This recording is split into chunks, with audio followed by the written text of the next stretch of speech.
Nous sommes aujourd'hui avec le docteur Sandrine Seban, qui est médecin esthétique à Paris.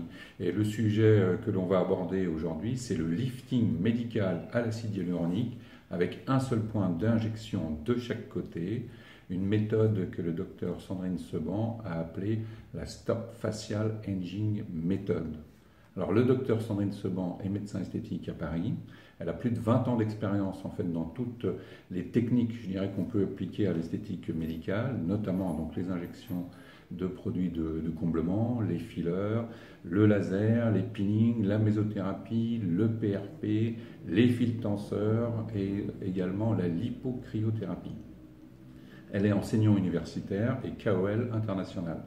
Elle est inventeur de la soft filling technique. C'est une technique innovante d'injection basée sur l'utilisation des microcanules, lancée internationalement en 2009 et ayant conduit à la création des canules soft fill. Elle est aussi inventeur de la One Point technique, lancée en 2011, et du soft fill Easy Guide, qui est un dispositif breveté pour faciliter l'injection de la canule. Elle a tout récemment mis au point une méthode d'injection qui s'appelle la Stop Facial Aging Method, dont nous allons en parler aujourd'hui. Alors la première question donc au docteur Sandrine Seban est: qu'est-ce que c'est cette méthode? Bonjour Thierry. Écoutez, cette méthode, donc je l'ai mise au point vraiment dernièrement. C'est en fait une méthode qui pour moi est l'aboutissement de 20 ans d'expérience. Elle consiste en fait à la fois à avoir une codification exacte et un mode d'emploi concernant la restauration des volumes, principalement donc les injections d'acide hyaluronique au cabinet évidemment, et cette méthode en fait nous permet de comprendre pourquoi en injectant une zone précise du visage on va créer un effet lifting dans une zone adjacente. Cette méthode est en fait un concept global.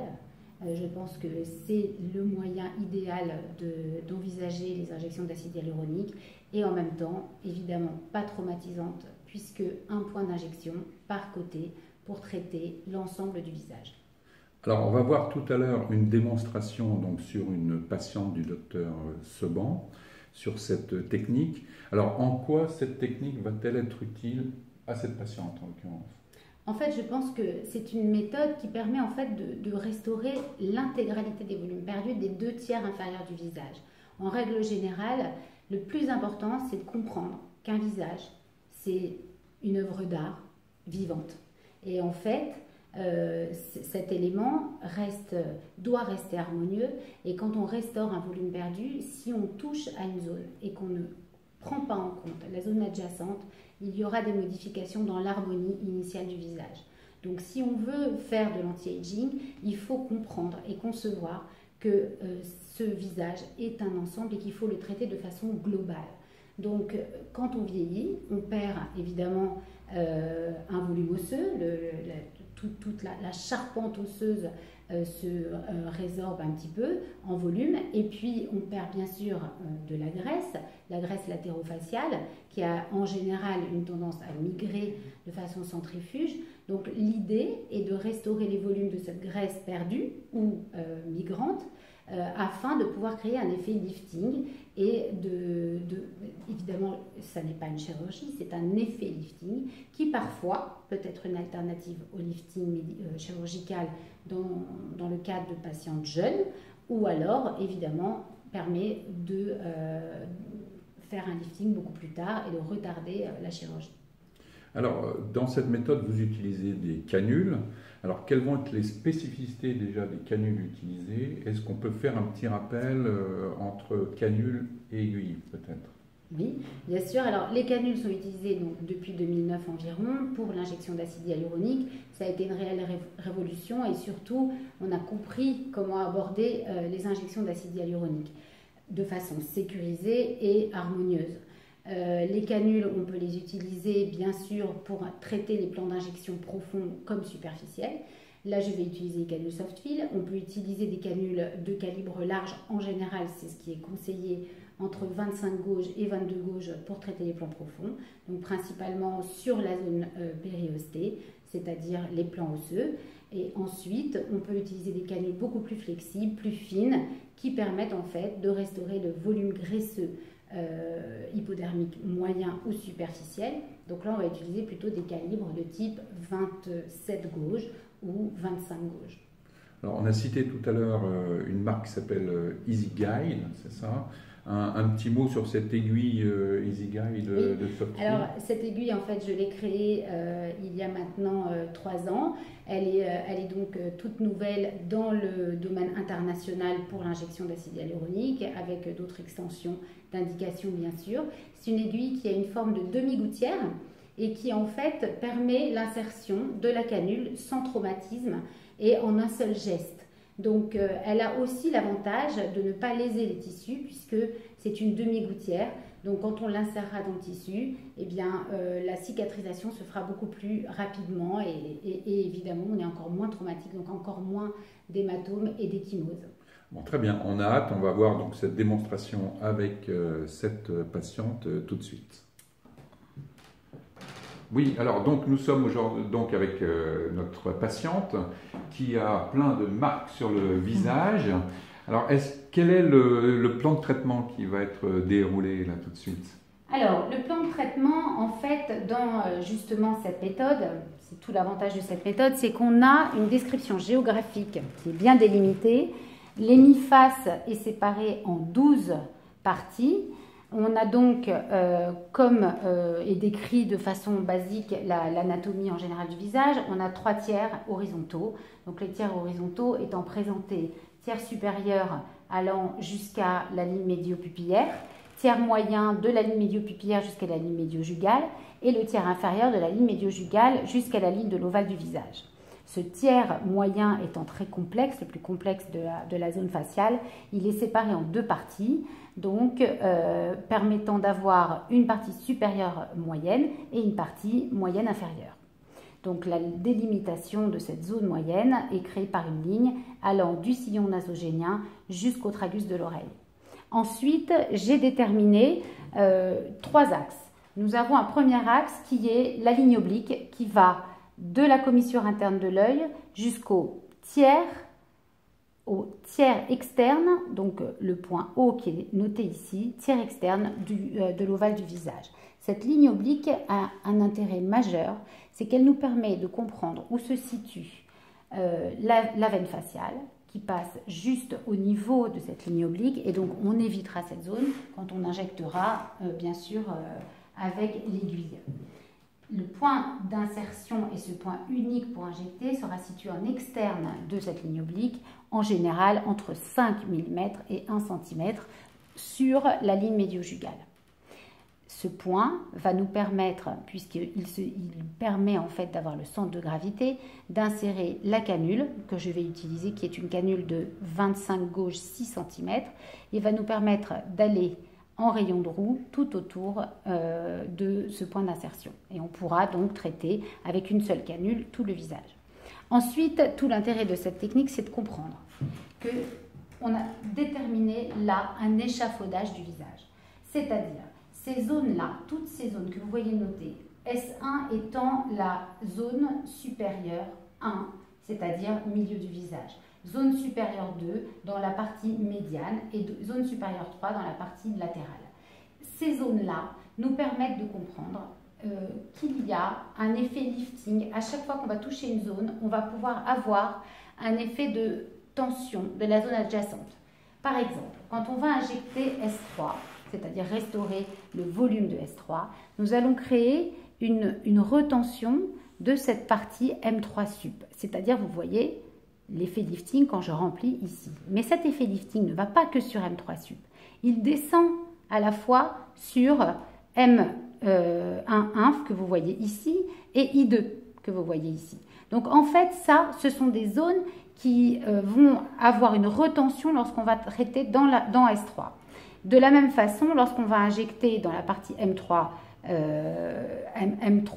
que vous voyez ici, M3 sup, nous allons pouvoir créer un effet lifting de I2, bien sûr, et de I3, ainsi que M3. C'est-à-dire que toute cette région latérofaciale, ainsi que l'abat-joue, va être liftée par l'injection de la partie supérieure de la partie temporale et de la région zygomatique. Lorsqu'on travaille sur la zone orbitomalaire, hein, comme vous pouvez voir ici, donc M2 sup, l'injection de cette partie va créer un effet lifting de la zone du sillon nasogénien que j'ai noté, que j'ai appelé M1-inf, évidemment de la partie jugale que j'ai appelée M2-inf et de la partie évidemment inférieure, donc de l'abat-joue. Ensuite, tout cet effet que j'ai appelé effet domino va nous permettre de comprendre aussi que finalement, tous les traitements de la partie moyenne et latérale vont conduire à un lifting de l'abat-joue. Et c'est ça, en fait, qu'on cherche à avoir quand on traite avec l'acide hyaluronique. Alors maintenant, comment injecter? Il faut savoir qu'on a dans l'anatomie basique, et on comprend les bases anatomiques du vieillissement du visage, avec l'idée qu'il y a plusieurs couches de vieillissement. Et on a d'abord, évidemment, l'os qui est touché, puisqu'il y a une résorption osseuse, et ensuite la graisse, avec une fonte des graisses et une migration de la graisse. On doit demander à ce moment-là au patient une référence pour pouvoir injecter. Quand vous voyez ce visage, c'est notre patiente à 20 ans.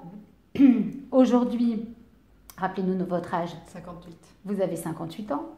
Donc évidemment, vous avez perdu de la graisse dans les tempes, sur le front, dans la partie jugale, dans la partie mentonnière principalement, comme vous pouvez l'observer. Tout ça a créé évidemment, faites un sourire. Voilà, relevez les paupières.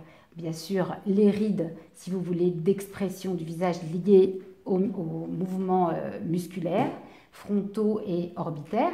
Et bien sûr, faites un beau petit sourire. Voilà, nous avons des rides jugales, etc.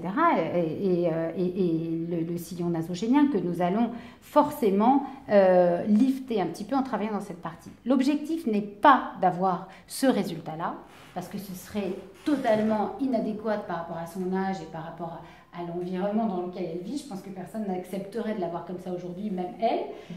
Il est clair que c'est important d'avoir cette référence parce que du coup, on a une base sur laquelle se reposer pour savoir comment injecter cette patiente. Donc, je reviens à mon histoire de vieillissement du visage. On a donc les volumes osseux qui vont être restaurés par des bolus de traitement que nous mettrons dans un niveau suspériosté, donc vraiment posé sur l'os. Ces bolus vont être situés à la jonction de la ligne oblique et d'un axe que j'ai appelé axe de rajeunissement qui va passer du sillon nasogénien, de l'angle nasogénien, jusqu'au sommet de l'hélix. L'axe de rajeunissement que vous voyez noté ici est un axe fondamental dans la restauration des volumes.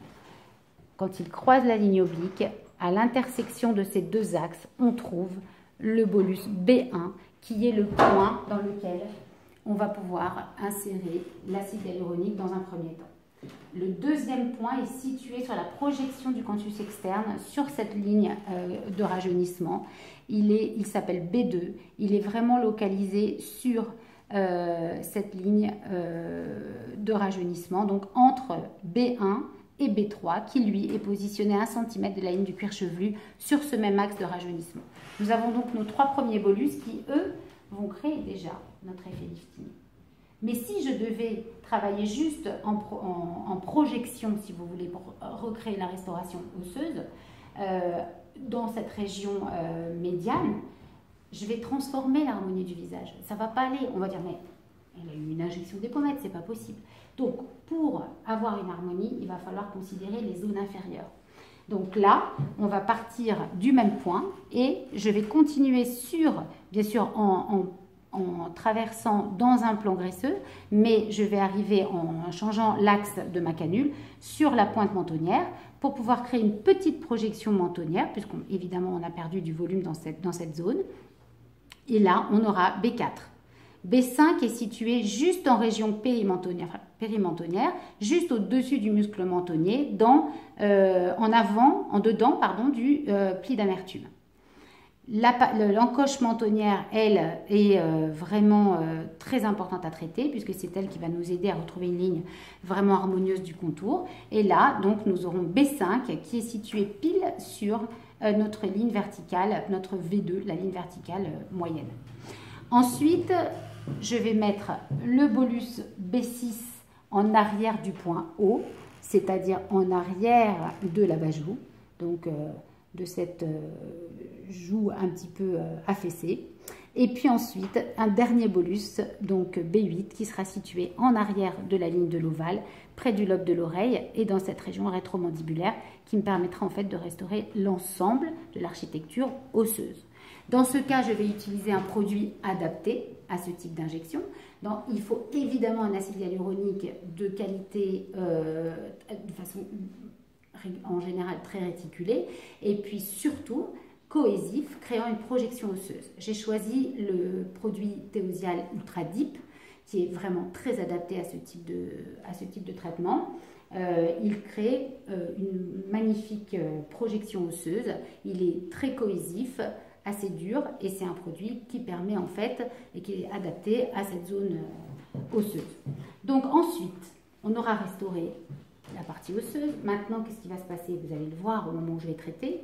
Ça ne va pas être très régulier, il va manquer quelque chose. Et pourquoi? Parce qu'il faut aussi considérer la perte graisseuse.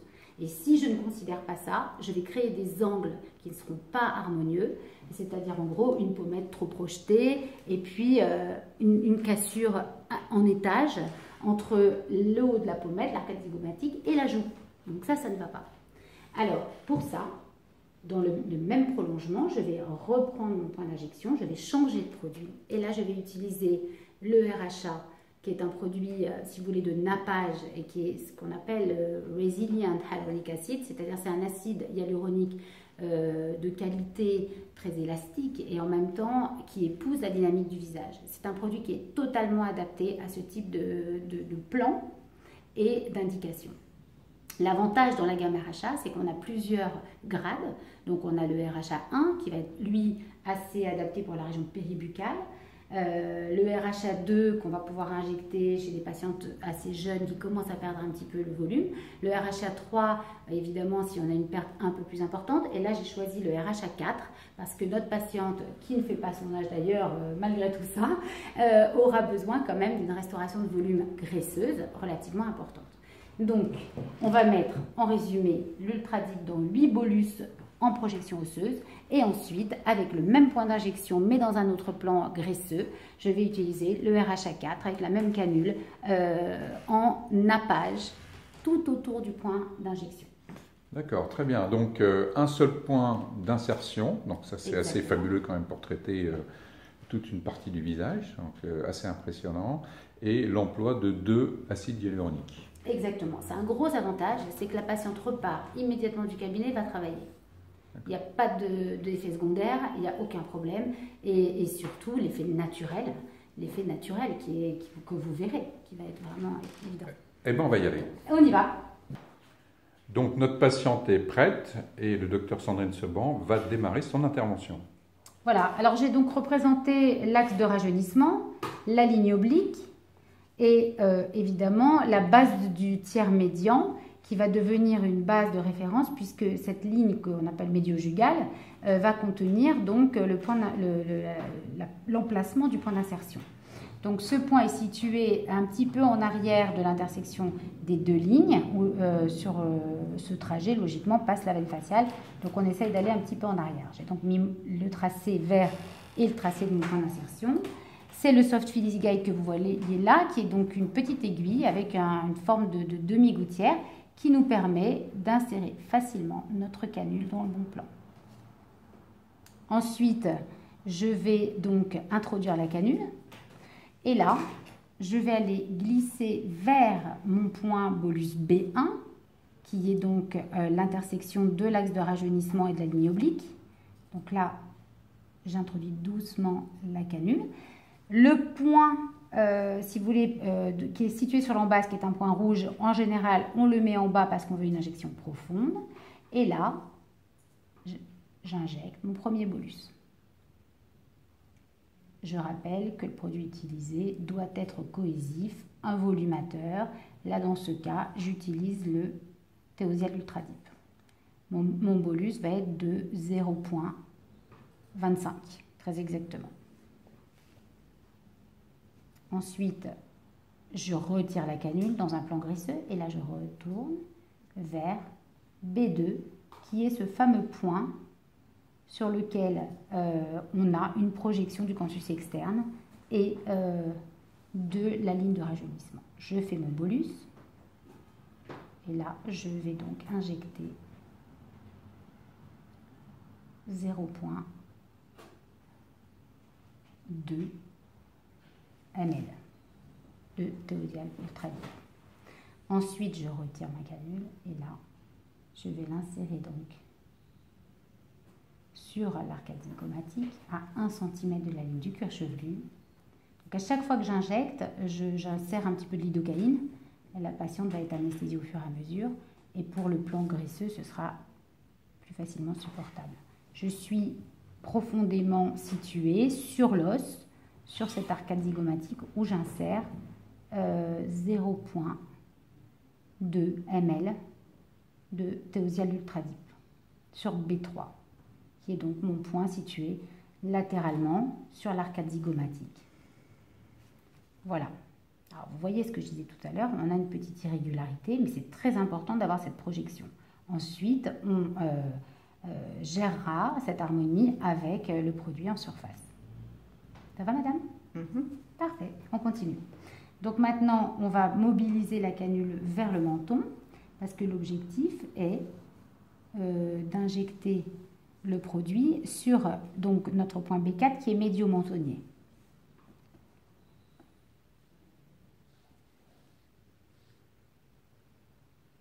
Voilà. On va doucement, évidemment, toujours un petit peu sensible sur le menton, c'est fait. Donc là, vous voyez, l'embout de la canule est situé sur le point mentonnier. Et là, j'injecte mon petit bolus sur l'os. Évidemment, cette méthode a été validée en laboratoire d'anatomie où on a bien vu que les zones décrites comme positionnement des bolus ont été vraiment vérifiées sur les dissections, évidemment. Là, je suis en train d'injecter B5, donc sur mon point mentonnier. Les bolus sont terminés, donc on a injecté nos 7 bolus avec le théosial ultra deep. J'ai utilisé 1 ml et 0,3, donc ça veut dire 1,3 ml pour l'ensemble d'une hémiface pour recréer cette projection osseuse qu'elle avait perdue. Maintenant, on va réintroduire donc, la canule dans le même point d'insertion. L'objectif étant de passer à la phase superficielle, c'est-à-dire restauration des volumes graisseux. Donc, on va partir là dans un principe simple que tous les médecins connaissent, qui est le traitement en éventail, on appelle ça, c'est-à-dire on va pouvoir apporter à nouveau une couche de volume adaptée, évidemment, à sa perte de volume initiale. Ça, comme vous pouvez l'observer, permet de recréer un éclat au niveau de la peau en même temps qu'une restauration de volume, en même temps qu'un effet lifting. Évidemment, j'insiste sur le fait que cette technique, évidemment, ne remplace pas un lifting chirurgical.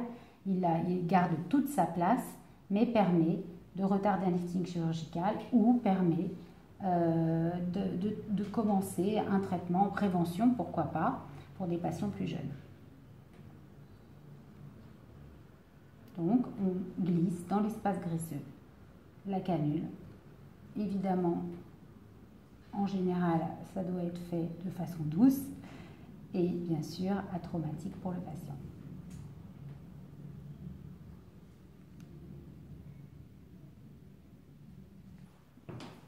Donc là, on continue le nappage. On va évidemment injecter la partie péribuccale, toujours avec le RHA qui permet en fait de conserver le naturel et de conserver un mouvement, une dynamique tout à fait naturelle. Donc on va pouvoir redonner un peu de volume aux lèvres également. On peut redonner du volume aux lèvres, là ce n'était pas nécessaire. Là j'ai surtout traité la partie supérieure de la région buccale, partie péribuccale, pour atténuer les petites ridules.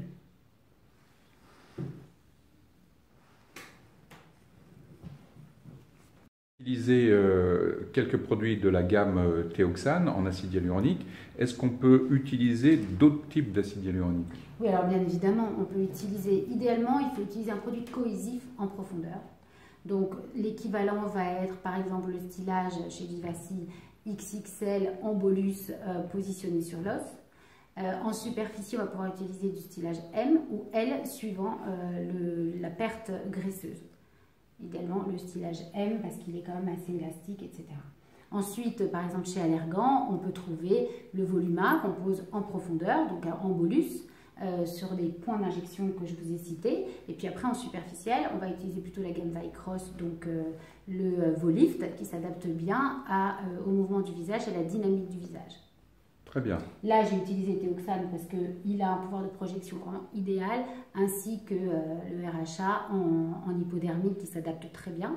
Mais les autres gammes sont aussi tout à fait valables et utilisables dans ces cas-là. D'accord. Donc pour ce nouveau procédé que vous avez inventé, on peut utiliser toute une gamme d'acides hyaluroniques. Tout à fait. Voilà, le traitement est terminé. Donc on peut observer la patiente déjà en position couchée. On regarde globalement le visage et on observe là donc une ascension de la partie orbitomalaire, de la projection du zygomatique, la pommette. On peut voir l'effet tenseur sur le sillon nasogénien. En même temps, le remplissage de la partie mentonnière, quand vous voyez ici le creux de la partie non traitée.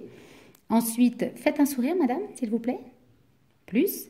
Parfait. Vous pouvez observer le traitement de la patte doigt, donc qui évitera justement les injections de toxines botuliques répétées, puisqu'en fait on a apporté un support et une projection osseuse à ce niveau-là, et donc on a une patte doigt beaucoup moins marquée. Et en même temps, refaites un petit sourire s'il vous plaît. Vous pouvez voir que les mouvements n'ont pas changé du tout la dynamique du visage. Essayez de faire un petit bisou. Voilà, et vous voyez qu'elle est tout à fait naturelle. On va maintenant observer notre patiente en position assise. Donc voilà. Le docteur Sandrine Seban a donc fini l'intervention et elle va nous expliquer les résultats de cette méthode, donc de la Stop Aging Method. Voilà, donc comme vous pouvez le constater, le côté droit de la patiente a été traité. Comme vous avez pu le voir, les résultats sont tout à fait naturels. Vous allez montrer un petit peu votre profil. Donc on voit évidemment une petite marque au point d'insertion de l'aiguille, ce qui va disparaître en quelques heures, voire quelques jours, parfois 2 jours. Mais le maquillage est possible tout de suite. On peut aussi tout à fait vivre normalement, repartir faire ses activités.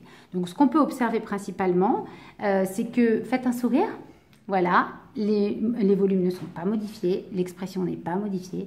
Faites comme ça. Voilà, vous voyez que le visage n'est pas transformé, il est rajeuni avec un coup d'éclat. On peut observer l'effet de retention de l'ovale. Donc comme vous pouvez le voir, la ligne inférieure du visage est beaucoup plus harmonieuse, plus droite. Le visage est moins relâché, le sillon nasogénien est lifté.